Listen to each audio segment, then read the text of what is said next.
We welcome you back now to this special edition of World News from Newtown, Connecticut tonight. The president is now in the high school here behind me. And as a nation grieves for this shattered New England town, parents across the country tonight are holding their children just a little tighter and then sending them off to school tomorrow morning. But that will be difficult enough. Even harder, finding the words to comfort and reassure them.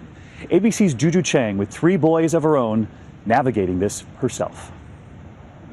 My youngest, roughly the age of the victims, is still unaware of the tragic events. We tried to keep my 9-year-old away from the news, but he read a headline.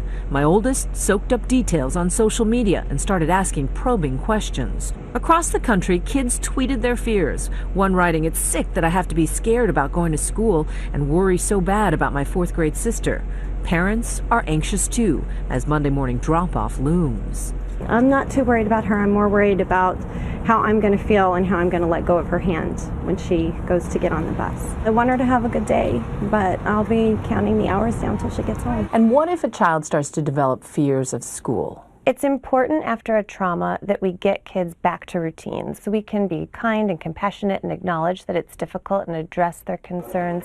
But they do need to go back to school. It's in their best interest. Willow Bay, author of Talking to Your Kids in Tough Times, says the one thing parents need to communicate is reassurance. It's best to be specific but brief, like remind them of all those safety drills and the adults trained to look over them.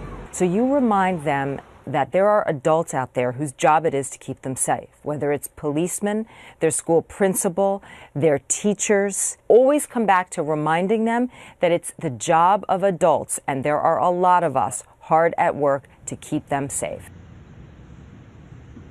And Juju's with us here tonight, and you were telling me that you're going to give your own kids a plan of action, someone to talk to if mom isn't there. Absolutely. If you're nervous at school, you just say, who can you talk to?